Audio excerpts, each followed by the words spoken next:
രാഹുൽ ഗാന്ധിയോടൊപ്പം ആദ്യത്തെ തന്നെ ദിവസത്തെ പരിപാടിയിൽ പങ്കെടുത്ത് മടങ്ങി കേരളത്തിലെത്തിയപ്പോൾ കേന്ദ്രം സ്വീകരിക്കുന്ന അതേ നിലപാട് ഇവിടെയും നടപ്പിലാക്കാൻ വേണ്ടിയിട്ടുള്ള നടത്തുന്ന ശ്രമം ഒരിക്കലും കേരളം അംഗീകരിക്കുന്നതല്ല എന്ന് പറയാൻ ഞാൻ ആഗ്രഹിക്കുകയാണ്. അല്ല, ഞങ്ങൾ പറഞ്ഞതല്ല, കോടതിയും പറഞ്ഞു, അതുപോലെ തന്നെ SITയും പറഞ്ഞു. കാരണം 2 FIRലും ഇവരാരുടെയും പേരുണ്ടായിരുന്നില്ല. പിണറായി സർക്കാരിൻ്റെ കാലത്ത് വഖഫിൽ 2 അമുസ്ലിങ്ങളെ നിയോഗിക്കാം എന്ന് ഉത്തരവിൽ പറയുകയോ ചെയ്തിട്ടില്ല. ഇതിനകം വളരെ വ്യക്തതയോടുകൂടി ഈ കാര്യം വ്യക്തമായി ചൂണ്ടിക്കാണിക്കുകയും ചെയ്തിട്ടുള്ളതാണ്. അതിൽ നിങ്ങളൊരു സ്വപ്നമാണല്ലോ. അതിനുവേണ്ടിയാണല്ലോ കുറേ കാലമായിട്ട് ഇങ്ങനെ നിങ്ങൾ ഭയങ്കരമായി പണിയെടുത്തുകൊണ്ടിരിക്കുന്നത്. ഞങ്ങൾ ഏതെങ്കിലും ഒരാൾ മാറുന്നതോ ഒരാൾ കൂട്ടുചേരുന്നതോ ഒന്നുമല്ല. പാർട്ടി സംഘടനാപരമായിട്ടുള്ള ദൗർബല്യങ്ങളെ ഞങ്ങൾ കൃത്യമായിട്ട്, ഞാൻ നേരത്തെ പറഞ്ഞില്ലേ, ആദ്യം ആമുഖമായിട്ട് പറയുമ്പോൾ പറഞ്ഞില്ലേ, എല്ലാ തലത്തിൽ നിന്നുമുള്ള എല്ലാ വിവരങ്ങളും പരിശോധിച്ച് ഞാൻ ഉൾപ്പെടെ എല്ലാവരും എങ്ങനെയൊക്കെ മാറണം എന്നതിനെ സംബന്ധിച്ചുള്ള വ്യക്തമായ കാഴ്ചപ്പാട് രൂപപ്പെടുത്തി അതിൻ്റെ തുടർച്ചയിൽ കർമ്മ പദ്ധതികളാണ് നമ്മൾ ഉദ്ദേശിക്കുന്നത്. പാർട്ടി സംഘടനാപരമായ നിലപാട് ഏതെങ്കിലും ഒരു വ്യക്തിക്ക് പറ്റിയ പെശകായിട്ട് ഇതിനെ കാണേണ്ടതില്ല എന്ന് തന്നെയാണ്. പാർട്ടി ജില്ലാ കമ്മിറ്റി തീരുമാനിച്ചു കൊണ്ടുവന്ന ഒരു തീരുമാനം, ആ തീരുമാനത്തിന് അംഗീകാരം കൊടുത്ത സംസ്ഥാന സെക്രട്ടേറിയറ്റ്, സംസ്ഥാന കമ്മിറ്റി നിലപാട് സ്വീകരിച്ചില്ല എന്ന് മാത്രമല്ല, ഈ സമരം BJPയുമായിട്ടുള്ള ഒരൊത്തു ചേർന്നുള്ള ഒന്നാണ് എന്ന് പരസ്യമായി പറയുകയും ചെയ്തിട്ടുള്ളതാണെങ്കിലും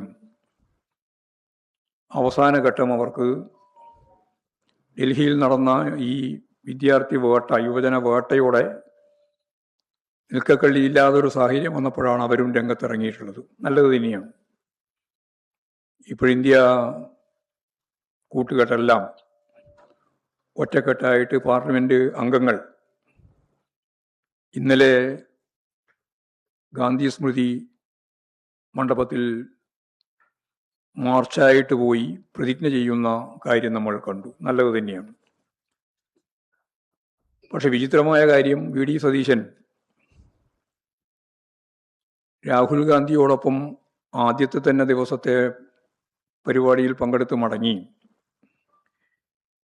കേരളത്തിലെത്തിയപ്പോൾ കേന്ദ്രം സ്വീകരിക്കുന്ന അതേ നിലപാട്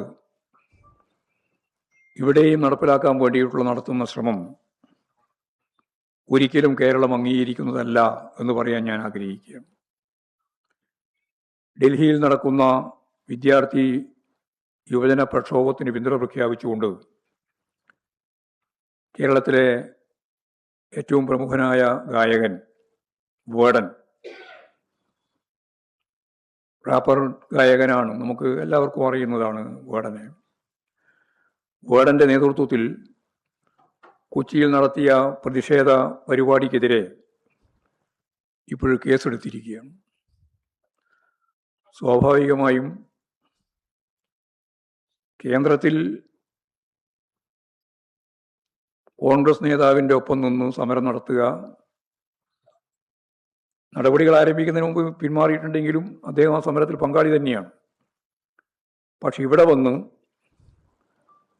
വേടൻ മാത്രമല്ല, അവിടെ ഏറ്റവും പ്രധാനപ്പെട്ട കേരളത്തിന് തന്നെ ഫുട്ബോൾ മേഖലയിൽ ശ്രദ്ധേയനായ CK വിനീത്, അതുപോലെ തന്നെ ഗായകൻ അലോഷി, എഴുത്തുകാരി നവമി, വേടൻ്റെ ഭാര്യയാണ്, തുടങ്ങിയവർക്കെല്ലാം എതിരായി ഇപ്പോഴും കേസ് എടുത്തിരിക്കുകയാണ്.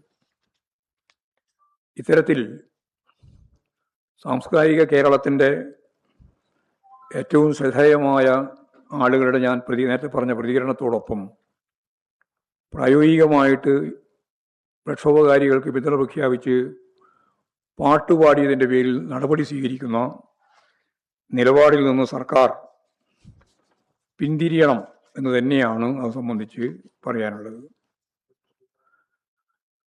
രാഷ്ട്രീയ വിലയിരുത്തൽ കഴിഞ്ഞ 2 മാസക്കാലം UDF അധികാരത്തിൽ വന്ന് അതിനുശേഷമുള്ള 2 മാസക്കാലം പൊതുവായിട്ട് വിലയിരുത്തിയാൽ കേരളത്തിൻ്റെ മതനിരപേക്ഷ പാരമ്പര്യത്തെ തകർക്കുന്ന വിധം BJPയുടെ നയങ്ങളുമായി UDF സർക്കാർ മുമ്പോട്ടേക്ക് പോകുന്ന ചിത്രമാണ് കാണാൻ സാധിക്കുന്നത്. BJPയുമായുള്ള UDFന്റെ ബന്ധം അസംബ്ലി തെരഞ്ഞെടുപ്പുമായിട്ട് ബന്ധപ്പെട്ട് 30 മണ്ഡലങ്ങളിൽ BJP വോട്ടുകൾ UDFന് അനുകൂലമായിട്ട് നൽകിയതിൻ്റെ കൂടി പശ്ചാത്തലത്തിലാണ് അവർക്ക് ഈ വിജയമുണ്ടാക്കാനായത് എന്ന് ഞങ്ങൾ തന്നെ നേരത്തെ ചൂണ്ടിക്കാണിച്ചതാണ്. അതിപ്പോഴും ആ ബന്ധം തുടരുകയാണ്. വർഗീയ ധ്രുവീകരണത്തിന് കഴിഞ്ഞ 10 വർഷക്കാലം ഇടം നൽകാത്ത LDFന്റെ ഭരണകാലം എല്ലാവർക്കും ഓർമ്മയുണ്ട്. എന്നാൽ വർഗീയ ധ്രുവീകരണത്തിലേക്ക് കേരളത്തെ നീക്കുന്നതിന് വേണ്ടിയുള്ള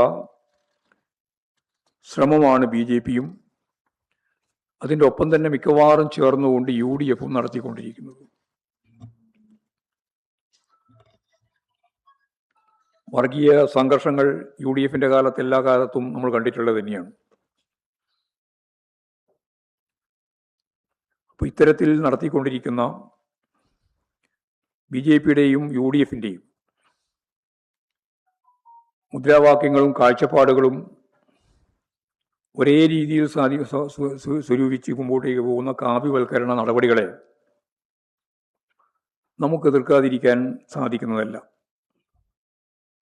ഒരുപാട് കാര്യങ്ങൾ നേരത്തെ ചൂണ്ടിക്കാണിച്ചതാണ്, അതുകൊണ്ട് ഞാൻ ആവർത്തിക്കുന്നില്ല. ഇപ്പോഴും ഏറ്റവും അവസാനം വഖഫ് ബോർഡ് വിഷയത്തിൽ അവരെടുത്ത നിലപാട് കോൺഗ്രസിൻ്റെയും BJPയുടെയും നിലപാട് ഒന്ന് തന്നെയാണ്. സംസ്ഥാന വഖഫ് ബോർഡിൻ്റെ കാര്യത്തിൽ കേന്ദ്ര സർക്കാരിൻ്റെ നയങ്ങൾക്ക് കീഴടങ്ങുന്ന സമീപനം VD സതീശനും മുസ്ലിം ലീഗും അവരുടെ സർക്കാർ ഇപ്പോൾ സ്വീകരിക്കുകയാണ്. വഖഫ് ബോർഡിൽ 2 അമുസ്ലിങ്ങളെ നിയമിക്കുക എന്നത് കേന്ദ്രത്തിൻ്റെ നിലപാടായിരുന്നു. അത് വർഗീയ ധ്രുവീകരണത്തിൻ്റെ ഭാഗം തന്നെയുള്ള അജണ്ടയാണ്. ഇതിനെതിരായിട്ട് കേരളത്തിൽ നിയമസഭ പ്രമേയം പാസാക്കി ഏകണ്ഠായിട്ട് വഖഫ് ബോർഡിലേക്ക് 2 മുസ്ലിങ്ങളെ അതിൻ്റെ ഡയറക്ടർമാരായി നിയമിക്കാൻ പാടില്ല എന്ന കാര്യം വെച്ചുകൊണ്ടാണ്. അത്തരത്തിലുള്ള കേന്ദ്ര നിയമത്തിനെതിരായി കേരളം സുപ്രീം കോടതിയിൽ കേസ് നടത്തിക്കൊണ്ടിരിക്കുകയാണ്. ഹർജി ഇപ്പോഴും സുപ്രീം കോടതി പരിഗണിച്ച് തീർപ്പാകുന്നതിന് മുമ്പ് മുഖ്യമന്ത്രി സാധാരണ പറയുന്ന രീതിയിലുള്ള കള്ളം ഇതുമായിട്ട് ബന്ധപ്പെട്ടും വിശദീകരിക്കുകയുണ്ടായി. ഹർജി സുപ്രീം കോടതി തള്ളി എന്നാണ് മുഖ്യമന്ത്രി കഴിഞ്ഞ ദിവസം പത്രസമ്മേളനം വിളിച്ചിട്ട് പറഞ്ഞത്. സത്യം പറഞ്ഞാൽ എല്ലാവർക്കും അറിയാം, ആ കേസിൻ്റെ വിധി വന്നു കഴിഞ്ഞിട്ടില്ല. കോടതിയിൽ ആ കേസ് നിലനിൽക്കുകയാണ്. ഇങ്ങനെ നിലനിൽക്കുമ്പോഴാണ് മുഖ്യമന്ത്രി വീണ്ടും പറയുന്നത്, അതുകൊണ്ട് വഖഫ് നിയമവുമായിട്ട് ബന്ധപ്പെട്ട് നമുക്ക് ഈ 2 അമുസ്ലിങ്ങളെ മെമ്പറായി കൊണ്ടുവരേണ്ടത് ബാധ്യതയായി വന്നിരിക്കുന്നു എന്നാണ്. യഥാർത്ഥത്തിൽ കേസിൻ്റെ വിധി വരുന്നതിന് മുമ്പ് എന്താണോ സംഘപരിവാർ ആഗ്രഹിക്കുന്നത് അത് നടപ്പിലാക്കുന്നതിന് വേണ്ടിയുള്ള വ്യഗ്രതയാണ് മുഖ്യമന്ത്രിയുടെ ഭാഗത്തു നിന്ന് ഉണ്ടായിട്ടുള്ളത്. വളരെ വ്യക്തതയോടുകൂടി ഇതിൻ്റെ വിശദാംശങ്ങൾ പ്രതിപക്ഷ നേതാവും അതുപോലെ തന്നെ കഴിഞ്ഞ മന്ത്രിസഭയിൽ നിയമം കൈകാര്യം ചെയ്ത മന്ത്രിയും വ്യക്തതയോടുകൂടി ഈ കാര്യങ്ങൾ വിശദീകരിച്ചിട്ടുണ്ട്. ഇതിനകം തന്നെ തീരാത കേസ് തീർന്നു എന്ന് പ്രചരിപ്പിച്ച് അമുസ്ലിങ്ങളെ വഖഫ് ബോർഡിൽ തിരികെ കയറ്റാനുള്ള സംഘപരിവാർ നിർദ്ദേശം, കാരണം ഈ കേസ് കൊടുത്തത് BJPയുടെ വൈസ് പ്രസിഡന്റാണ് ഹൈക്കോടതിയിൽ. അങ്ങനെ സംഘപരിവാറിൻ്റെ താല്പര്യം, നിർദ്ദേശം നടപ്പിലാക്കാൻ വേണ്ടിയിട്ടാണ് VD സതീശൻ ഞാൻ നേരത്തെ പറഞ്ഞ പോലെ തിടുക്കം കാണിക്കുന്നത്.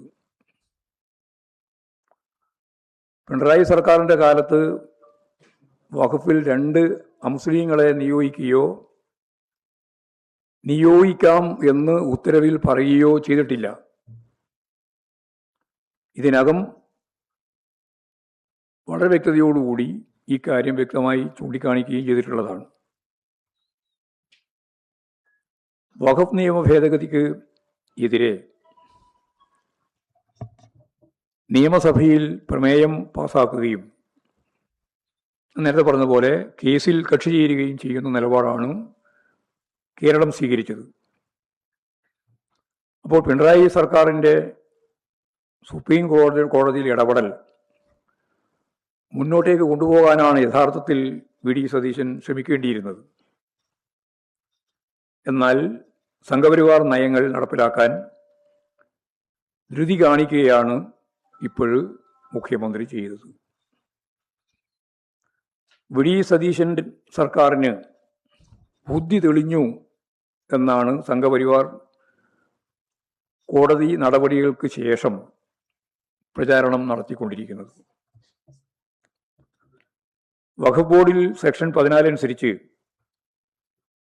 അമുസ്ലിങ്ങളെ കൂടി ഉൾപ്പെടുത്തി പുനഃസംഘടിപ്പിക്കും എന്ന UDF സർക്കാരിൻ്റെ അവർക്ക് വേണ്ടി ഹാജരായ സീനിയർ അഭിഭാഷകൻ ജയ്ദീപ് ഗുപ്ത വാദിക്കുന്നത് സുപ്രീം കോടതിയിലെ ദൃശ്യങ്ങൾ അത് കൃത്യമായിട്ട് പുറത്തു വിട്ടുകൊണ്ട് പത്രസമ്മേളനം തന്നെ നടത്തി സഖാവ് പി. രാജീവ് വ്യക്തമാക്കിയതാണ്. മുസ്ലിം ലീഗിൻ്റെ നോമിനിയും പാണക്കാട് കുടുംബാംഗവുമായ സംസ്ഥാന സർക്കാർ സ്റ്റാൻഡിംഗ് കൗൺസിൽ അംഗം മർസൂഖ് ബാഫക്കി തങ്ങൾ ആണ് UDF സർക്കാരിന് വേണ്ടി ജയ്ദീപ് ഗുപ്തക്കൊപ്പം ഹാജരായത്. ലീഗിൻ്റെ നിലപാടെന്താണ് എന്നുള്ളത് വളരെ ഗൗരവമുള്ള പ്രശ്നം. വഖഫിനെ തൊട്ട് കളിക്കരുത് എന്ന് പറഞ്ഞുകൊണ്ട് പിണറായി സർക്കാരിൻ്റെ കാലത്ത് PSCയുമായിട്ട് ബന്ധപ്പെട്ടൊരു പ്രശ്നം ഉയർന്നു വന്നപ്പോൾ വലിയ രീതിയിലുള്ള കൂട്ടായ്മ സൃഷ്ടിച്ചവരാണവർ.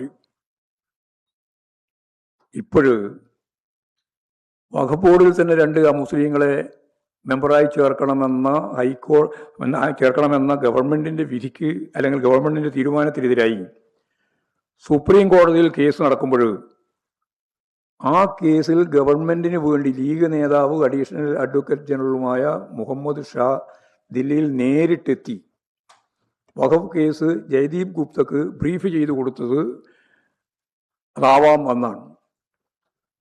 ഇതാണ് ഇരട്ടത്താപ്പ് എന്ന് പറയുന്നതിൻ്റെ കൃത്യമായ അർത്ഥം. അപ്പോൾ വഖഫിൽ അമുസ്ലിങ്ങളെ അംഗങ്ങളാക്കിക്കൊണ്ട് അതിനനുകൂലമായ നിലപാട് സ്വീകരിക്കുന്ന സമീപനം മുസ്ലിം ലീഗ് സ്വീകരിക്കുകയാണ്.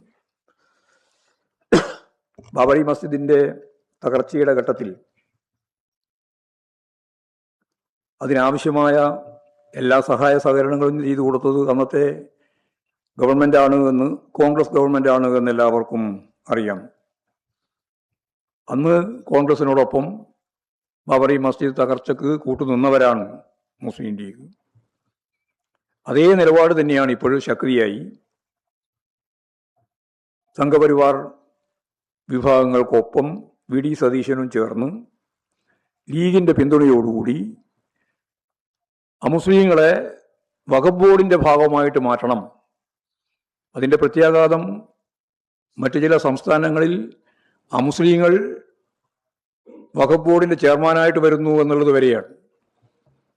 ഞാനതിൻ്റെ മറ്റ് വിശദീകരണത്തിലേക്ക് പോകാൻ ഉദ്ദേശിക്കുന്നില്ല. അപ്പോൾ ഇവരുദ്ദേശിക്കുന്നത് യഥാർത്ഥത്തിൽ ഇതുകൂടി ചേർത്ത് വർഗീയ ധ്രുവീകരണത്തിലേക്ക് നീക്കാനുള്ള ശ്രമമാണ് നടക്കുന്നത് എന്നാണ് ചൂണ്ടിക്കാണിച്ചിട്ടുള്ളത്. മുസ്ലിം ലീഗിനാണ് ഇതിൽ ഏറ്റവും പ്രധാനപ്പെട്ട പങ്ക് വഹിക്കാനുള്ളത്. അവർ ആത്മവഞ്ചനയാണ് യഥാർത്ഥത്തിൽ നടത്തിക്കൊണ്ടിരിക്കുന്നത്. മുമ്പ് പറഞ്ഞതിൽ നിന്ന് തികച്ചും വ്യത്യസ്തമായ സമീപനമാണ് അവർ നിലകൊള്ളുന്നത്. വളരെ പ്രധാനപ്പെട്ട മറ്റൊരു ഭാഗം, കഴിഞ്ഞ 10 വർഷക്കാലം കേരളത്തിലെ ജനങ്ങൾ അറിയാതിരുന്ന ഒന്നാണ് വൈദ്യുതി പ്രതിസന്ധി, കരണ്ട് കട്ട്. ഫുട്ബോൾ മേള നടക്കുന്ന സന്ദർഭത്തിൽ പോലും കേരളത്തിലെ ഫുട്ബോൾ പ്രേമികൾക്ക് പ്രയാസം സൃഷ്ടിക്കുന്ന രീതിയിലുള്ള വൈദ്യുതി പ്രതിസന്ധിയാണ് ഉണ്ടായത്. വൈദ്യുതി വാങ്ങുന്നതിൻ്റെ ഭാഗമായിട്ട് ജൂൺ ജൂലൈ മാസത്തിലേക്ക് ആവശ്യമായ ക്രമീകരണം നടത്തേണ്ടത് എല്ലാ സന്ദർഭങ്ങളിലും കഴിഞ്ഞ 10 വർഷവും ശരിയായ രീതിയിലുള്ള നിലപാട് ഇടതുപക്ഷ ജനാധിപത്യ മുന്നണി ഗവൺമെൻറ് കൈകാര്യം ചെയ്തതുകൊണ്ടാണ് ഇത്തരത്തിലുള്ള പ്രശ്നങ്ങൾ ഉണ്ടാവാതിരുന്നത്. എന്നാൽ ഈ ക്രമീകരണം നടത്തേണ്ടുന്ന സമയത്ത് തമ്മിലടിയും കോലാഹലവും അതുപോലെ തന്നെ കോലം കത്തിക്കലും ഒക്കെയായിട്ട് നടക്കുകയായിരുന്നു ഇവർ. ഇത്തവണ മഴ കുറയുമെന്ന് മെയ് മാസത്തിൽ തന്നെ മുന്നറിയിപ്പ് ഉണ്ടായിരുന്നതാണ്. യുദ്ധകാലാടിസ്ഥാനത്തിൽ ക്രമീകരണം നടത്തേണ്ടുന്ന UDF സർക്കാർ ആദ്യ നാളുകളിൽ തന്നെ പരാജയപ്പെട്ടു എന്നുള്ളതാണ് കാണാനാവുക. വൈദ്യുതി മന്ത്രി ബന്ധു നിയമനം നടത്തി വിവാദം ഉണ്ടാക്കി കുറേ ദിവസം അങ്ങനെ പോയി. ഇക്കാര്യത്തിൽ കൃത്യമായ പ്ലാനിങ് LDF സർക്കാർ ഇടപെട്ട രീതിയിൽ വൈദ്യുതി പ്രതിസന്ധി ഇല്ലാതെ മുന്നോട്ടേക്ക് കൊണ്ടുപോകാൻ സാധിച്ച 10 കൊല്ലത്തിൽ നിന്നും വ്യത്യസ്തമായി വലിയ രീതിയിലുള്ള പ്രതിസന്ധിയിലേക്കാണ്, കരണ്ട് കട്ടിലേക്കാണ് കേരളം നീങ്ങിക്കൊണ്ടിരിക്കുന്നത്. യാതൊരു പ്രതീക്ഷയും നൽകാൻ മന്ത്രിക്ക് സാധിക്കുന്നില്ല. മന്ത്രി പത്രസമ്മേളനം നടത്തിയിട്ട് പറഞ്ഞത് നമുക്കെല്ലാം പ്രാർത്ഥിക്കാം എന്നാണ്. പ്രാർത്ഥനയുടെ ഭാഗമായിട്ട് കരണ്ട് കട്ട് ഒഴിവാവില്ല എന്നെല്ലാവർക്കും അറിയാം. എന്ന് പറഞ്ഞാൽ ജനങ്ങളോട് കൃത്യമായി ഉത്തരം പറയേണ്ടുന്ന ബാധ്യതയുള്ള മന്ത്രി അതിൽ നിന്ന് ഒഴിഞ്ഞു മാറാനുള്ള ശ്രമമാണ് നടത്തിയിട്ടുള്ളത്. ഇതിൻ്റെ ഭാഗമായി വലിയ പ്രതിഷേധം കേരളത്തിൽ ഉയർന്നു വന്നിട്ടുണ്ട്. അതുകൊണ്ട് ഞങ്ങൾ ഇതുമായി ബന്ധപ്പെട്ട് കേരളത്തിലെ എല്ലാ ലോക്കലുകളിലും വരുന്ന 26-ാം തീയതി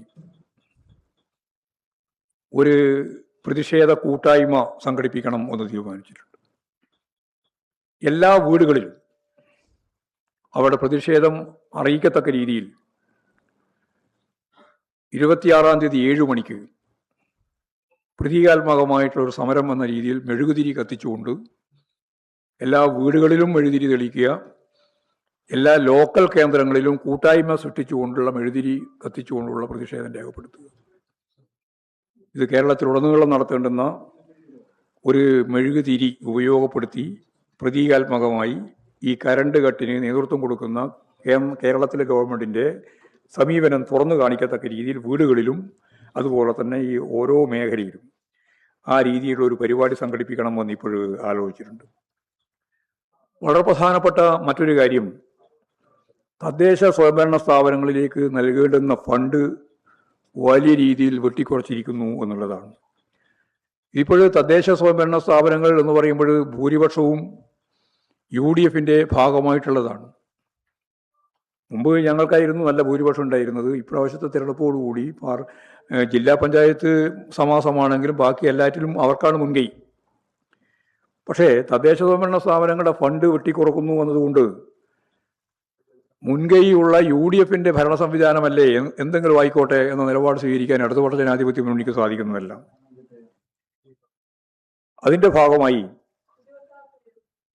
നേരത്തെ 26 പറഞ്ഞത്, അതിൻ്റെ ഭാഗമായിട്ട് ഈ UDF സർക്കാരിൻ്റെ ഈ നിലപാടിനെതിരായിട്ട് ജൂലൈ 30-ാം തീയതി ജനപ്രതിനിധികൾ സെക്രട്ടേറിയറ്റിൽ മാർച്ച് നടത്താൻ തീരുമാനിച്ചിട്ടുണ്ട്. LDF എന്ന രീതി തന്നെയാണ് ആ മാർച്ച് നടത്താൻ ഉദ്ദേശിക്കുന്നത്. പഞ്ചായത്ത് ഓഫീസുകളിലേക്കും ആഗസ്റ്റ് 1, 3 തീയതികളിലായി ജനകീയ സമരം സംഘടിപ്പിക്കണം എന്നും കണ്ടിട്ടുണ്ട്. അതിൽ ജനപ്രതിനിധികൾ മാത്രമല്ല നാട്ടിലെ ആളുകളെല്ലാം പങ്കെടുത്തുകൊണ്ടുള്ള വലിയ ഒരു ജനകീയ സമരം ആരംഭിക്കാൻ പോവുകയാണ്.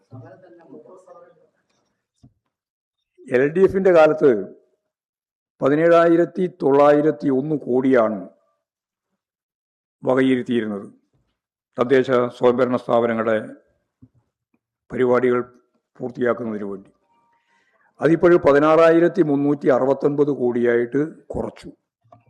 ആദ്യം തന്നെ കുറച്ചു എന്ന് പറഞ്ഞാൽ 1,534 കോടി ഉറുപ്പികയുടെ കുറവാണ് ബഡ്ജറ്റിൻ്റെ ഭാഗമായിട്ട് തന്നെ ഉണ്ടായിട്ടുള്ളത്. അവസാന ഗഡു ബാക്കിയായാൽ സ്വാഭാവികമായിട്ട് മാർച്ച് ആ ഘട്ടത്തിലാണ് വരിക. സ്പിൽ ഓവർ എന്ന രീതിയിൽ 2150 കോടി ഉറുപ്പിക ബാക്കിയുണ്ട്. അത് കൊടുക്കുന്നില്ല. കഴിഞ്ഞ പ്രാവശ്യം കൊടുക്കേണ്ടതാണ്. അവസാന ഗഡു ബാക്കിയുള്ളത് 2150 കോടി രൂപ അടിയന്തരമായിട്ട് നൽകണം. ഈ വർഷത്തെ ആദ്യ ഗഡു, ഈ വർഷം ആദ്യ ഒരു ഗഡു കൊടുക്കേണ്ട സമയം കഴിഞ്ഞു. ഈ വർഷത്തെ, അതായത് മാർച്ച് വരെയാണല്ലോ, മാർച്ച്, ഏപ്രിൽ, മെയ്, ജൂൺ, ഇമ്മാസത്തെ ഗഡു 3396 കോടിയാണ്. അത് കൊടുത്തിട്ടുമില്ല. മെയിൻ്റെനൻസിന്റെ ഭാഗമായിട്ട് 1400 കോടിയും കൊടുക്കണം. ഇത്രയും പണം അനുവദിച്ചാൽ മാത്രമേ പഞ്ചായത്തുകൾക്കും മുനിസിപ്പാലിറ്റികൾക്കും കോർപ്പറേഷനുകൾക്കും ജില്ലാ പഞ്ചായത്തുകൾക്കും മുമ്പ് പ്രവർത്തിച്ചു വന്നതുപോലെ മുന്നോട്ടേക്ക് പോകാൻ സാധിക്കൂ. അത് സാധിക്കാത്ത ഒരവസ്ഥയാണ് ഇപ്പോൾ ഉണ്ടായിട്ടുള്ളത്. അപ്പോൾ തദ്ദേശ സ്ഥാപനങ്ങൾ നടത്തുന്ന ഈ വികസന പദ്ധതികളാകെ മുടങ്ങിപ്പോകുന്ന ഒരവസ്ഥയാണ് ഉള്ളത്. ഇതിനെതിരായിട്ടുള്ള പ്രതിഷേധമാണ് 30-ാം തീയതിയും ഇമ്മാസം 30-ാം തീയതിയും അടുത്ത മാസം 1, 3 തീയതികളിലും വലിയ പ്രതിഷേധം നടത്തി ഗവൺമെന്റിനോട് ഈ കാര്യം ഉന്നയിക്കുക എന്നുള്ള പ്രശ്നം വന്നിട്ടുള്ളത്. പോലീസിന്റെ നടപടികൾ ഓരോന്നും വലിയ രീതിയിൽ ഹൈക്കോടതിക്ക് തന്നെ ഇടപെടേണ്ടി വരുന്ന സ്ഥിതിയിലേക്ക് കാര്യങ്ങൾ എത്തിയിരിക്കുകയാണ്. 2 മാസേ ആയിട്ടുള്ളൂ അധികാരത്തിൽ വന്നിട്ട്. അപ്പോഴാണ് ഹൈക്കോടതി ചോദിക്കുന്നത്, ഇതെന്ത് പോലീസ്? ഞങ്ങളാരെങ്കിലും ചോദിക്കുന്നതാണെങ്കിൽ രാഷ്ട്രീയമാണ് എന്ന് പറഞ്ഞു തള്ളാം.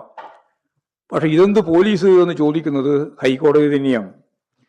കണ്ണൂർ മെഡിക്കൽ കോളേജിൽ വിദ്യാർത്ഥി നിതിൻ രാജിന്റെ ആത്മഹത്യവുമായിട്ട് ബന്ധപ്പെട്ട് അതിന് ഉത്തരവാദിയായ ഡോക്ടർ റാമിനെ സംരക്ഷിക്കാൻ പോലീസ് ഒത്തുകളിച്ചു എന്ന് ഹൈക്കോടതി തന്നെയാണ് വ്യക്തമാക്കിയിട്ടുള്ളത്. അതാ ഞാൻ പറഞ്ഞത്, രാഷ്ട്രീയ പ്രേരിതമായ രീതിയിൽ ആരെങ്കിലും പറഞ്ഞതല്ല. ഹൈക്കോടതി തന്നെ പോലീസിനെ സംബന്ധിച്ച് പറയുകയാണ്, നിങ്ങൾ ഒത്തുകളിച്ചിരിക്കുന്നു. അതിന്റെ ഭാഗമായിട്ടാണ് ആദ്യം ജാമ്യം കിട്ടിയത്. ആ പോലീസ് ഉദ്യോഗസ്ഥനെതിരായിട്ട്, ഡിവൈഎസ്പിക്കെതിരായിട്ട് വ്യക്തിപരമായ പരാമർശം തന്നെ ഹൈക്കോടതി നടത്തിയിട്ടുണ്ട്. പാവപ്പെട്ടവരെ ഉപദ്രവിക്കാനും പണക്കാരെ രക്ഷപ്പെടുത്തലുമാണോ പോലീസിന്റെ നിലപാട് എന്ന് കോടതി ചോദിച്ചു. ഇതിൻ്റെ ഒപ്പം തന്നെയാണ് ഞാൻ നേരത്തെ പറഞ്ഞ വേർഡൻ ഉൾപ്പെടെയുള്ളവരുടെ പേരിൽ എടുത്തുകൊണ്ടിരിക്കുന്ന കേസിൻ്റെയും കാര്യം മനസ്സിലാക്കേണ്ടത്. അതുപോലെ കാപ്പ കേസിൽ പ്രതിയായ കൗൺസിലർക്ക് ജയിലിൽ സത്യപ്രതിജ്ഞ ചെയ്യാനുള്ള സൗകര്യം ഒരുക്കുന്നതിന് പിന്നിൽ പ്രവർത്തിച്ചതും കോടതി ആ നിലപാട് സ്വീകരിക്കുന്നതിൽ എത്തിച്ചതും വി.ഡി. സതീശൻ ഗവൺമെൻറ്റിൻ്റെ നിലപാടിൻ്റെ ഭാഗമായിട്ടാണ്. അപ്പോൾ നഗരസഭാ ഭരണം താൽക്കാലികമായെങ്കിലും അവർക്ക് നിലനിർത്തി കൊണ്ടുപോകാൻ സഹായിച്ചത്, BJPയെ സഹായിച്ചത് ഈ രീതിയിലുള്ള ഒരു നിലപാടിൻ്റെ ഭാഗമാണ്. സമരത്തിൽ പങ്കെടുത്ത SFI പ്രവർത്തകരെ മർദ്ദിക്കുകയും അവരെ ആശുപത്രി വരെ കൊണ്ടുപോകുമ്പോൾ കൈവിലങ്ങണിയിക്കുകയും ചെയ്യുന്ന ചിത്രമാണ് നമ്മളിവിടെ കേരളത്തിൽ കാണുന്നത്. അപ്പോൾ ഇങ്ങനെയുള്ള നിരവധി സംഭവങ്ങളാണ് സംസ്ഥാനത്തിൻ്റെ പല ഭാഗങ്ങളിൽ നിന്നും ഉണ്ടായിക്കൊണ്ടിരിക്കുന്നത്. 2 മാസം കൊണ്ട് ഇതാണ് അവസ്ഥയെങ്കിൽ UDF ഭരണം മുന്നോട്ടേക്ക് പോകുമ്പോൾ എന്താണ് ഉണ്ടാവാൻ പോകുന്നത് എന്നതിന് വ്യക്തമായ ഉത്തരമായിരിക്കും ഇപ്പോൾ നടന്നുകൊണ്ടിരിക്കുന്ന കാര്യങ്ങൾ. ആഗോളവൽക്കരണ നിലപാടുകളെ പൂർണ്ണമായിട്ടും ഉൾക്കൊണ്ടുകൊണ്ടാണ് സ്വകാര്യവൽക്കരണ സമീപനം അജണ്ടയായിട്ടാണ് UDF സർക്കാർ മുന്നോട്ടേക്ക് പോകുന്നത്. ബജറ്റ് പ്രസംഗത്തിലും നയപ്രഖ്യാപന പ്രസംഗത്തിലുമെല്ലാം ഈ നയങ്ങളാണ് വി.ഡി. സതീശൻ ഗവൺമെൻറ് മുന്നോട്ടേക്ക് വെച്ചത്.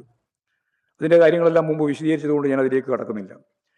തൊഴിലുറപ്പ് പദ്ധതി അത് വളരെ പ്രധാനപ്പെട്ട ഒരു പരിപാടിയാണ് കേരളത്തെ സംബന്ധിച്ചിടത്തോളം. ഏറ്റവും നന്നായിട്ട് തൊഴിലുറപ്പ് പദ്ധതി കൈകാര്യം ചെയ്യുന്ന ഒരു സംസ്ഥാനം കേരളമാണ്.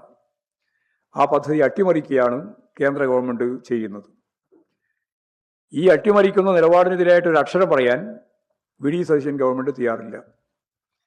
കേരളത്തിൽ ഈ പദ്ധതി നടപ്പിലാക്കണമെങ്കിൽ ഇപ്പോഴത്തെ നിയമം അനുസരിച്ച് തൊഴിലുറപ്പ് പദ്ധതിക്ക് പേരെല്ലാം വേറെ കൊടുത്ത് പരിപാടി തന്നെ മാറ്റിയിരിക്കുകയാണ്. അതിൽ 2090.96 കോടി രൂപ ആവശ്യമായി വരും കേരളത്തിൻ്റെ വിഹിതം എന്ന രീതിയിൽ. എന്നാൽ നീക്കിവെച്ചതാവട്ടെ 668 കോടി രൂപ മാത്രം എന്ന് പറഞ്ഞാൽ അതിൻ്റെ അർത്ഥം തൊഴിലുറപ്പ് പദ്ധതി ഏതാണ്ട് കേരളത്തിൽ നാമാവിശേഷമാകുന്നു എന്നുള്ളതാണ്. അപ്പോൾ BJPയെ അകമഴിഞ്ഞ് പിന്തുണക്കുന്ന അദാനിക്ക് എല്ലാ ഒത്താശകളും ചെയ്തു കൊടുക്കുമ്പോൾ തന്നെ പാവപ്പെട്ട തൊഴിലാളികൾക്ക് അവർക്ക് അവരുടെ ജീവിതം മുന്നോട്ടേക്ക് കൊണ്ടുപോകാൻ ഇന്ത്യയിലുടനീളം ഫലപ്രദമായിട്ട് ഉപയോഗിക്കുന്ന ഒന്നായിരുന്നു തൊഴിലുറപ്പ് പദ്ധതി. അതിനെ പൂർണ്ണമായിട്ട് ഇല്ലായ്മ ചെയ്യാനുള്ള ശ്രമമാണ് നടക്കുന്നത്. വിഴിഞ്ഞം തുറമുഖത്തിൻ്റെ കാര്യത്തിൽ സർക്കാർ അനുമതിയില്ലാതെ 49% ഓഹരി വിറ്റ നിലപാട് സ്വീകരിച്ചു MSCക്ക്. അത് വലിയ രീതിയിൽ ചർച്ച ചെയ്തു. കേന്ദ്ര ഗവൺമെൻറ്റിനോട് അവർ അനുവാദം വാങ്ങാൻ SEBIയെ സമീപിച്ചു. സംസ്ഥാന ഗവൺമെൻറ്റിനോട് മുൻകൂർ അനുവാദം വാങ്ങിയിട്ടില്ല. ഇതെല്ലാം കേരളം ചർച്ച ചെയ്തുകൊണ്ടിരിക്കുകയാണ്. അധികാരമേറ്റ ഉടനെ തന്നെ അവരന്ന് പ്രഖ്യാപിച്ചിരുന്നത് ഇന്ദിരാ ഗ്യാരണ്ടി ഞങ്ങൾ ഇപ്പോൾ തന്നെ നടപ്പിലാക്കുമെന്നാണ്. എന്നാൽ അവയൊന്നും ഫലപ്രദമായി നടപ്പിലാക്കാൻ അവർക്കായിട്ടില്ല എന്ന് നമുക്ക് കാണാൻ കഴിയും. കേരളത്തിൻ്റെ നേട്ടങ്ങൾ ഓരോന്നോരോന്നായിട്ട് ഇല്ലായ്മ ചെയ്യാനുള്ള പ്രവർത്തനമാണ് ഇപ്പോഴും നടത്തിക്കൊണ്ടിരിക്കുന്നത്. അതിലേറ്റവും പ്രധാനപ്പെട്ട ഒന്നാണ് 5 ലക്ഷത്തിലധികം ആളുകൾക്ക് വീട് നൽകിയിട്ടുള്ള ലൈഫ് പദ്ധതി. അത് ഒരു വ്യക്തതയുമില്ലാത്ത രീതിയിൽ മുന്നോട്ടേക്ക് പോവുകയാണ്. 31.39 ലക്ഷം സ്ത്രീകൾക്ക് നൽകാൻ കഴിയുന്ന 16 ലക്ഷം സ്ത്രീകൾക്ക് നൽകിക്കൊണ്ടിരുന്ന സ്ത്രീ സുരക്ഷാ പദ്ധതി ഇപ്പോഴും ഏതാണ്ട് അവസാനിപ്പിച്ചിരിക്കുകയാണ്. വിദ്യാർത്ഥികൾക്ക് നൽകിയിട്ടുള്ള കണക്ട് വർക്കിൻ്റെ ഭാഗമായിട്ടുള്ള 1000 ഉറുപ്പിക മാസാമാസം, ആ പദ്ധതിയും ഇപ്പോഴും ഇല്ലാതായി കഴിഞ്ഞിരിക്കുകയാണ്. ജൻസികളെ ഉദ്ദേശിച്ചുകൊണ്ട് അന്ന് വളരെ വലിയൊരു പ്രഖ്യാപനം, മോട്ടോർ വാഹനങ്ങളുടെ രൂപമാറ്റം ഞങ്ങൾ ഫലപ്രദമായിട്ട് കൈകാര്യം ചെയ്യുമെന്നാണ്. യുവതയെ വഞ്ചിച്ചുകൊണ്ട് ഒരു തരത്തിലുള്ള രൂപമാറ്റവും അനുവദിക്കാതെ അവർക്കെല്ലാം പിഴ ഇടേണ്ടി വരുന്ന സ്ഥിതി ഇപ്പോൾ വന്നു കഴിഞ്ഞിരിക്കുകയാണ്. മുഖ്യമന്ത്രിയുടെ ദുരിതാശ്വാസ നിധിയിൽ നിന്നും ഉൾപ്പെടെ പണം ലഭിക്കുന്നതിനുള്ള സുതാര്യമായ സംവിധാനം, ഓൺലൈൻ സംവിധാനത്തിൻ്റെ ഭാഗമായിട്ട് ഇതിനു മുമ്പ് കേരളം കൈകാര്യം ചെയ്തതാണ്. ഇതിനു പകരം പഴയ പോലെ കടലാസ് അപേക്ഷ കൊണ്ട് അതിൻ്റെ സുതാര്യതയെ പൂർണ്ണമായിട്ട് തകർക്കുകയും അതിൻ്റെ ഭാഗമായിട്ട് മുമ്പുണ്ടായി ഉയർന്നു വന്ന അഴിമതി ഉൾപ്പെടെയുള്ള കാര്യങ്ങൾക്ക് സൗകര്യം ലഭിക്കുകയും ചെയ്യുന്ന സ്ഥിതിയാണ്. കപ്പൽശാല നിർമ്മിക്കുന്നതിന് വേണ്ടി ടാറ്റ 10,000 കോടി ഉറുപ്പിക ഇവിടെ നിക്ഷേപിക്കാൻ പോവുകയാണ് എന്നുള്ള കളവ് VD സതീശൻ പരസ്യമായിട്ട് പറയുന്ന സ്ഥിതി വന്നു. അത് പൂർണ്ണമായിട്ട് മാധ്യമങ്ങളും എല്ലാവരും കൂടി ചേർന്ന് അതിൻ്റെ പൊള്ളത്തരം തുറന്ന് കാണിച്ചപ്പോൾ പിന്നെ മുണ്ടാട്ടില്ലാതായി എന്നുള്ളത്. അങ്ങനെ കളവ് ഓരോന്ന് പറയുകയാണ്. ശ്രീമതി ടീച്ചർക്കെതിരായിട്ടുള്ള കടന്നാക്രമണം അത് വലിയ രീതിയിൽ ഇപ്പോഴും മാധ്യമങ്ങളുടെ ഭാഗമായിട്ട് വന്ന ഒരു പ്രശ്നമാണ്. ശ്രീമതി ടീച്ചറെ ആർക്കും പ്രത്യേകിച്ച് പരിചയപ്പെടുത്തേണ്ട കാര്യമില്ല. ഒരു അരനൂറ്റാണ്ടായി കേരളത്തിലെ രാഷ്ട്രീയ സാമൂഹിക മേഖലയിൽ പ്രവർത്തിക്കുന്ന CPIMൻ്റെ കേന്ദ്ര കമ്മിറ്റി അംഗമായിട്ടുള്ള സഖാവ് ശ്രീമതി ടീച്ചർക്കെതിരായി വ്യാപകമായ പ്രചാരവേല, അതിന് മത്സരപരമായ രീതിയിൽ നടത്തുന്ന മാധ്യമങ്ങളുടെ ഒരു ചിത്രമാണ് നമ്മൾ കണ്ടത്.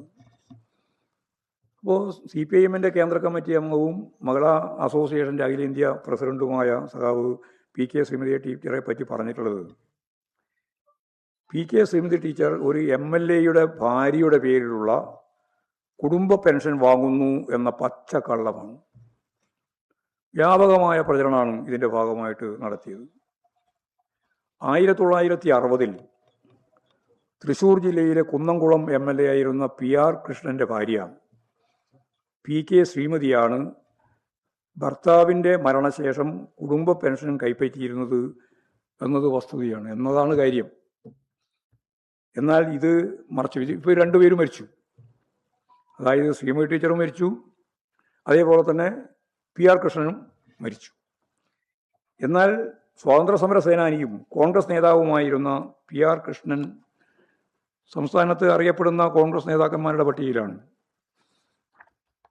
ഐക്യകേരളം രൂപം കൊള്ളുന്നതിന് മുമ്പും ഐക്യകേരളം രൂപം കൊണ്ടതിന് ശേഷവും 1960-ൽ നിയമസഭയിൽ മത്സരിച്ച് വിജയിച്ചിട്ടുള്ള ആളാണ്.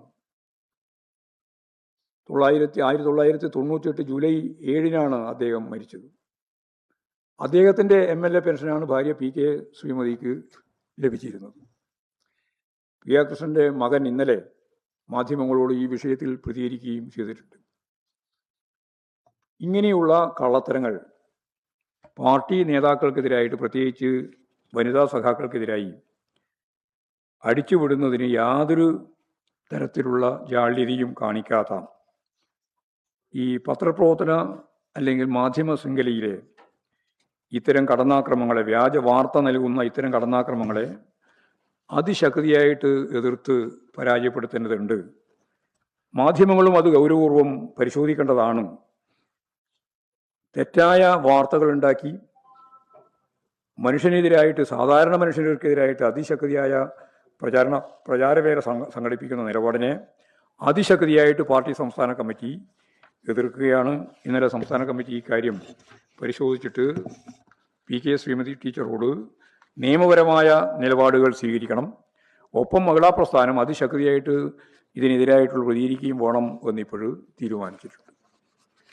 ഇത്രയും കാര്യങ്ങളാണ് പൊതുവായിട്ട് പറയാൻ.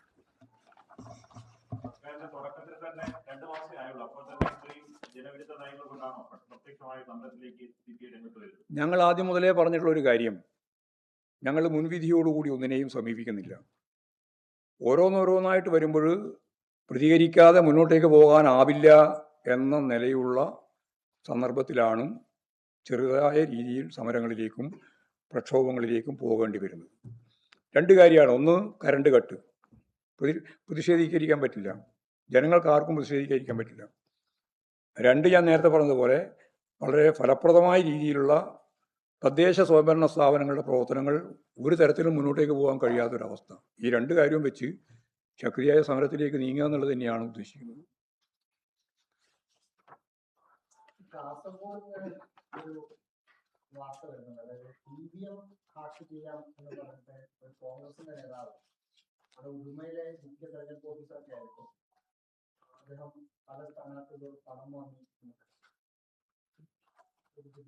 ഇല്ല, അറിയില്ല. സംബന്ധിച്ചുള്ള വിവരം നമ്മൾ പരിശോധിച്ചിട്ടില്ല. പക്ഷേ ഈ പാർട്ടിയിൽ അടിമുടി മാറ്റം എന്നാണ് ഈ സ്റ്റേറ്റ് കമ്മിറ്റി ഒരു മാസം പറഞ്ഞത്. അല്ല, ഏതെങ്കിലും ഘടകങ്ങളിൽ, എല്ലാ ഘടകങ്ങളിലുമാണ് മാറ്റം. മാറ്റം എന്ന് പറയുന്നത് കൊണ്ട് എന്താ നിങ്ങൾ ഉദ്ദേശിക്കുന്നത്?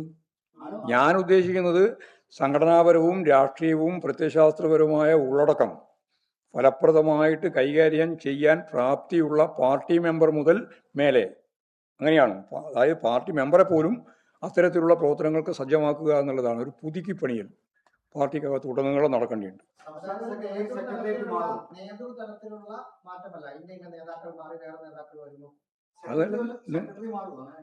അതിൽ നിങ്ങളുടെ ഒരു സ്വപ്നമാണല്ലോ.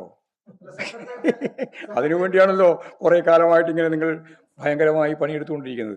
ഞങ്ങൾ ഏതെങ്കിലും ഒരാൾ മാറുന്നതോ ഒരാൾ കൂട്ടുചേരുന്നതോ ഒന്നുമല്ല.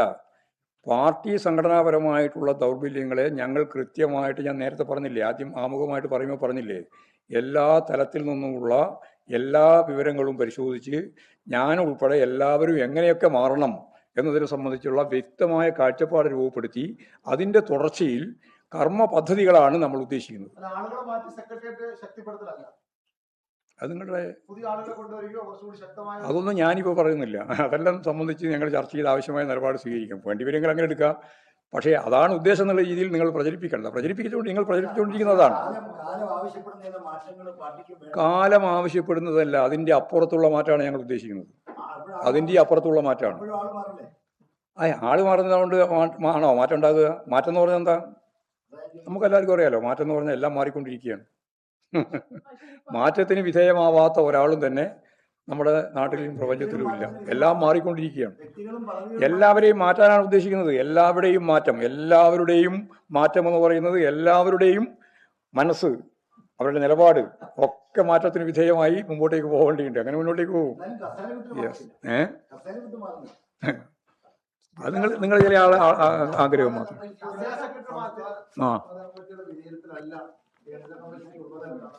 അത് നിങ്ങളുടെ കയ്യിലുണ്ടല്ലോ, പരിശോധിച്ചിട്ട് റിവ്യൂ എഴുതിയാൽ മതി.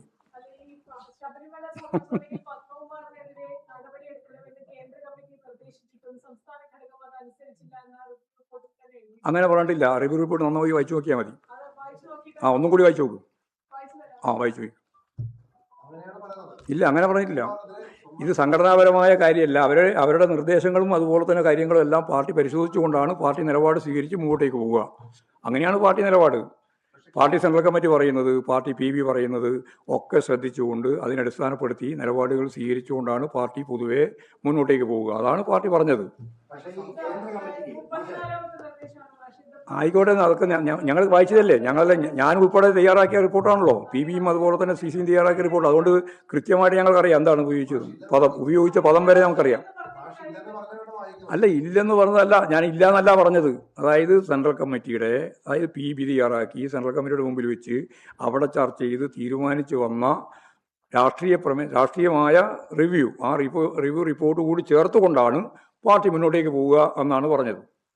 അല്ലാണ്ട് പാർട്ടി സെൻട്രൽ കമ്മിറ്റി വേറെ സംസ്ഥാന കമ്മിറ്റി വേറെ എന്ന രീതിയിൽ എടുക്കേണ്ടിയില്ല.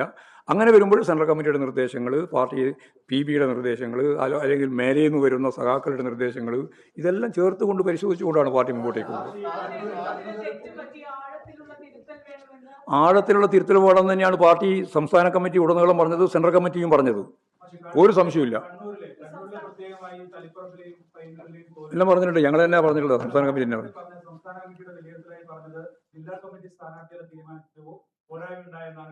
അതെ, അത് മാത്രമല്ല സംസ്ഥാന കമ്മിറ്റിക്ക് അതിൽ ഇടപെടാൻ കഴിഞ്ഞില്ല എന്നുള്ള ദൗർബല്യവും ഞങ്ങൾ ചൂണ്ടിക്കാണിച്ചിട്ടുണ്ട്. ആ ദൗർബല്യം ഇപ്പൊ CCയും ചൂണ്ടിക്കാണിച്ചിട്ടുണ്ട്. അത്രയേ ഉള്ളൂ. പാർട്ടിക്ക് വിഘാതമായ ഒരു വിവാദമായി അത് വളരുമ്പോൾ അതുമായി ബന്ധപ്പെട്ട വ്യക്തി എന്ന നിലയിൽ സഖാവ് MV ഗോവിന്ദനെ എടുക്കേണ്ട ഒരു സമീപനമുണ്ടല്ലോ. ആ സമീപനം എടുത്തിട്ട് അതിൽ നേരത്തെ MA ഉന്നയിച്ചപ്പോൾ നിങ്ങളത് അല്ല, അതിൽ പാർട്ടി സംഘടനാപരമായ നിലപാട് ഏതെങ്കിലും ഒരു വ്യക്തിക്ക് പറ്റിയ പെശകായിട്ട് ഇതിനെ കാണേണ്ടതില്ല എന്ന് തന്നെയാണ്. പാർട്ടി ജില്ലാ കമ്മിറ്റി തീരുമാനിച്ചു കൊണ്ടുവന്ന ഒരു തീരുമാനം, ആ തീരുമാനത്തിന് അംഗീകാരം കൊടുത്ത സംസ്ഥാന സെക്രട്ടേറിയറ്റ്, സംസ്ഥാന കമ്മിറ്റി, സ്വാഭാവികമായിട്ടും ആ ഒരു നിലപാടിൽ അവിടെ ചർച്ച ചെയ്തപ്പോൾ ദൗർബല്യം ഉണ്ടായിട്ടുണ്ടെന്ന് കണ്ടു. ആ ദൗർബല്യം പരിഹരിക്കാൻ സംസ്ഥാന കമ്മിറ്റിയും കഴിഞ്ഞിട്ടില്ല എന്ന് സംസ്ഥാന കമ്മിറ്റിയും വിലയിരുത്തി. സെൻട്രൽ കമ്മിറ്റി അത് കൃത്യമായിട്ട് ചൂണ്ടിക്കാണിക്കുകയും ചെയ്തു. ഇത്രയേ ഉള്ളൂ. അതിൽ മറ്റു കാര്യങ്ങളൊന്നും അതിൻ്റെ ഭാഗമായിട്ട് വിശദീകരിക്കാനില്ല. അല്ല, വാരാന്ത പതിപ്പിൻ്റെ ഭാഗമായിട്ട് എന്തെല്ലാം ഉൾക്കൊള്ളണം, എന്തെല്ലാം ഉൾക്കൊള്ളണ്ട എന്നുള്ളത് ഇവിടെ പത്രക്കാരാൽ ഇരിക്കുന്നില്ലേ, അവരല്ലേ തീരുമാനിക്കുക. അതിൽ നിങ്ങളെന്തിനാ ഇടപെടുന്നത്? സാമാന്യ മര്യാദ അനുസരിച്ച് മറ്റു മാധ്യമങ്ങൾ അങ്ങനെ ഇടപെടാറില്ല. ഇപ്പം നിങ്ങൾ ഇടപെടുന്നത് ഒരു തിങ്കളാഴ്ച കഴിഞ്ഞ് ഒരാഴ്ച ഒരു ദിവസം മാറിപ്പോയെന്നല്ലേ ഉള്ളൂ. അതിനകത്ത് അല്ല, അത് അവർ പറഞ്ഞിട്ടുണ്ടല്ലോ, സാങ്കേതിക പ്രശ്നം കൊണ്ടാണെന്ന്. കൃത്യമായിട്ട് സ്വരാജ് തന്നെ, അതിൻ്റെ ഏറ്റവും പ്രധാനപ്പെട്ട ഉത്തരവാദിത്തമുള്ള സ്വരാജ് തന്നെ അത് വിശദീകരിച്ചിട്ടുണ്ട്. ഞായറാഴ്ച ഇറങ്ങാൻ തീരുമാനിച്ചത് തിങ്കളാഴ്ചയായി പോയി എന്നുള്ളത് എന്തുകൊണ്ടാണ്? ആദ്യത്തെ ദിവസം പറഞ്ഞു സാങ്കേതിക കാര്യങ്ങൾ കൊണ്ടാണ്. ആ കാര്യങ്ങൾ പരിഹരിച്ചു, അവർ ഇറക്കുകയും ചെയ്തു. ആ ലേഖനല്ലല്ലോ തീരുമാനിക്കുന്നത് കൊടുക്കണോ കൊടുക്കേണ്ടിയൊന്നും. ഏതെങ്കിലും ഒരു ലേഖകനല്ലല്ലോ ദേശാഭിമാനി വാരിക അല്ലെങ്കിൽ സൺഡേ സപ്ലിമെന്റ് പ്രസിദ്ധീകരിക്കണോ പ്രസിദ്ധീകരിക്കണ്ടോ തീരുമാനിക്കുന്നത് ആ പത്രാധിപ സമിതിയല്ലേ. ആ ലേഖനമില്ല, ഒരു ലേഖനവുമില്ല. അത് എന്താ കൊടുക്കാതെ? അങ്ങനെ ഒരു ലേഖനം വേണ്ടേ എന്നാലേ കൊടുക്കല്? ആര് പറയുന്നുണ്ടെന്ന്? ആരാ ഉണ്ടെന്ന് പറയുന്നത്? അല്ല, ഒരു ലേഖനം എഴുതിയിട്ടായിരിക്കാം പ്രസിദ്ധീകരിക്കാൻ പറ്റാത്തത്? ഏത് എഴുത്തുകാരനാണ് ഒരു ലേഖനം എഴുതിയിട്ട് പ്രസിദ്ധീകരിക്കാൻ പറ്റാത്തത്? അത് ദേശാഭിമാനി കൊടുത്താൽ ദേശാഭിമാനി പ്രസിദ്ധീകരിക്കണോ വേണ്ടിയോ തീരുമാനിക്കുക ദേശാഭിമാനിയില്ലേ? അതാ ഞാൻ പറഞ്ഞത്, ദേശാഭിമാനി പ്രസിദ്ധീകരിക്കണോ വേണ്ടയോ എന്ന് തീരുമാനിക്കുന്നത് ദേശാഭിമാനിയാണ്. ദേശാഭിമാനി അത് പ്രസിദ്ധീകരിച്ചിട്ടില്ല. അതിനെന്താ നിങ്ങളോട് ഉണ്ടായിട്ടുണ്ടോ? അതൊക്കെ അവരോട് ചോദിക്കേണ്ടതാണ്. ദേശാഭിമാനി എന്തുകൊണ്ട് പ്രസിദ്ധീകരിച്ചില്ല എന്ന് ചോദിക്കാൻ നിങ്ങൾ മനോരമക്കാരന് എന്താ അവകാശം? നിങ്ങൾ എത്ര പ്രസിദ്ധീകരിക്കാതിരുന്നിട്ടുണ്ട്? എത്ര വാർത്ത പ്രസിദ്ധീകരിക്കാണ്ടിരുന്നിട്ടുണ്ട്? എത്ര ലേഖനം പ്രസിദ്ധീകരിക്കാതിരുന്നിട്ടുണ്ട്? ഇമാതിരിയുള്ള മനോരമ മാത്രമൊന്നുമല്ല, മനോരമ മാത്രമല്ല ഞാൻ പറഞ്ഞത്. മനോരമ മാത്രമല്ല, എല്ലാ മാധ്യമങ്ങളും ഇങ്ങനെ ലേഖനം വാങ്ങിയിട്ട് കൊടുക്കുകയും കൊടുക്കാതിരിക്കുകയും ചെയ്ത എത്രയോ അനുഭവങ്ങളുണ്ട്. തെറ്റുമില്ല. അത് പ്രസിദ്ധീകരിക്കൂല. അവർക്ക് ഇഷ്ടമില്ലെങ്കിൽ പ്രസിദ്ധീകരിക്കൂല. അവർക്ക് ഇഷ്ടമില്ലെങ്കിൽ മനോരമ പ്രസിദ്ധീകരിക്കൂല, മാതൃഭൂമി പ്രസിദ്ധീകരിക്കൂല, ആരും പ്രസിദ്ധീകരിക്കൂല. യെസ്. കള്ളം വിജയൻ എന്ന് പറഞ്ഞ ആളെയൊന്നും സമീപിച്ചിട്ടൊന്നുമില്ല. ഇല്ല, മനോരമ അതിനല്ല. ഒരു സംസ്ഥാന സെക്രട്ടറി രണ്ടുപേരാണ് ദേശാഭിമാനിയുടെ ചുമതല പാർട്ടിയിൽ നോക്കുന്നത്. നിരന്തര വിവാദമൊന്നുമില്ല. എപ്പോഴെങ്കിലും ഏതെങ്കിലും ഒരു അല്ല, അതുണ്ടാ തള്ളിപ്പറയും. പിന്നെ ശരിയല്ലാത്ത നിലപാട് വന്നാൽ തള്ളിപ്പറയില്ലേ? ശരിയല്ലാത്ത നിലപാട് ദേശാഭിമാനിയുടെ ഭാഗത്ത് നിന്ന് വരുന്ന സന്ദർഭങ്ങളിലൊക്കെ ഞങ്ങൾ ഇടപെട്ടിട്ടുണ്ട്. പക്ഷെ ദേശാഭിമാനിയാണ് CPIM-ന്റെയും ഇടതുപക്ഷ പ്രസ്ഥാനത്തിൻ്റെയും ഏറ്റവും പ്രധാനപ്പെട്ട ജിഹ്വ. അതില്ലാത്തൊരു ദിവസത്തെപ്പറ്റി ആലോചിക്കാൻ തന്നെ സാധിക്കില്ല. നിങ്ങളെല്ലാം മുമ്പിൽ എല്ലാ അർത്ഥത്തിലും പാർട്ടി വിരുദ്ധമായ, രാഷ്ട്രീയ വിരുദ്ധമായ നിലപാടുകൾ സ്വീകരിച്ച് വലതുപക്ഷ ആശയങ്ങൾ ഉൽപ്പാദിപ്പിച്ചുകൊണ്ടിരിക്കുന്ന ലോകത്തിലെ ഏറ്റവും പ്രധാനപ്പെട്ട കേന്ദ്രമായ കേരളത്തിൽ ദേശാഭിമാനി പോലും ഇല്ലാതിരിക്കുന്ന ഒരു അവസ്ഥയെപ്പറ്റി ഞങ്ങൾക്ക് ആലോചിക്കാനേ സാധിക്കുന്നില്ല, ഒരു ഇടതുപക്ഷക്കാരനും ആലോചിക്കാൻ സാധിക്കുന്നില്ല. അതുകൊണ്ട് ദേശാഭിമാനി നിങ്ങളുടെ ജാഗ്രത നല്ലത്. ദേശാഭിമാനി കുറേയും കൂടി മെച്ചപ്പെടണം, നല്ലപോലെ മെച്ചപ്പെടേണ്ടതുണ്ട് എന്നുള്ള മറ്റ് പത്രക്കാരുടെ, മനോരമയും മാതൃഭൂമി ഉൾപ്പെടെയുള്ളവരുടെ ജാഗ്രത ഞങ്ങൾ സ്വാഗതം ചെയ്യാണ് നല്ലത്. ഞങ്ങൾ ജനങ്ങളുടെ പത്രമാണ് ദേശാഭിമാനി. കാരണം അതിന് മൂലധന ശക്തികളില്ല, അത് ജനങ്ങളുടെ പാർട്ടി പത്രമാണ്. അത് നല്ല രീതിയിൽ ശ്രദ്ധിക്കും, ഇനിയും ശ്രദ്ധിക്കും. നിങ്ങളുടെ നിർദ്ദേശവും വിമർശനവും എല്ലാം കൂടി ചേർത്ത് ദേശാഭിമാനിയെ കുറേയും കൂടി ശക്തിയായ രീതിയിൽ ശ്രദ്ധിച്ച് മുമ്പോട്ടേക്ക് പോകാൻ തന്നെയാണ് പാർട്ടി തീരുമാനിച്ചത്. എവിടെ? അല്ല, വാരാന്ത്യപതി മൊത്തം ചുമതല ദേശാഭിമാനി എഡിറ്റോറിയൽ ബോർഡിനാണ്. അതിലൊക്കെ വിഭജിച്ചു കൊടുത്ത പ്രവർത്തനം മാത്രമാണ്, അതിന് പ്രത്യേകിച്ച് ചുമതലയൊന്നുമില്ല. അല്ലല്ല, കെ ആർ രാജനൊന്നുമില്ല. അല്ല, കെ ആർ രാജനാണോ അല്ലയോ എന്നുള്ളതിനെ പറ്റിയല്ല ഇവിടെ ചോദ്യം. ദേശാഭിമാനിയിൽ ഏറ്റവും പ്രധാനപ്പെട്ട ദേശാഭിമാനിയിൽ ഏറ്റവും പ്രധാനപ്പെട്ട ചുമതല അതിൻ്റെ എഡിറ്റോറിയൽ ബോർഡിനാണ്. ആ എഡിറ്റോറിയൽ ബോർഡിൻ്റെ ഭാഗമായിട്ട് പ്രവർത്തിക്കുന്ന നിരവധി സഖാക്കളുണ്ട്. അവരാരൊക്കെയാണ് അതിൻ്റെ ചുമതലക്കാർ എന്ന രീതിയിൽ നമ്മളിപ്പം വിശദീകരിക്കേണ്ട കാര്യമില്ല. ആയിരുന്നു.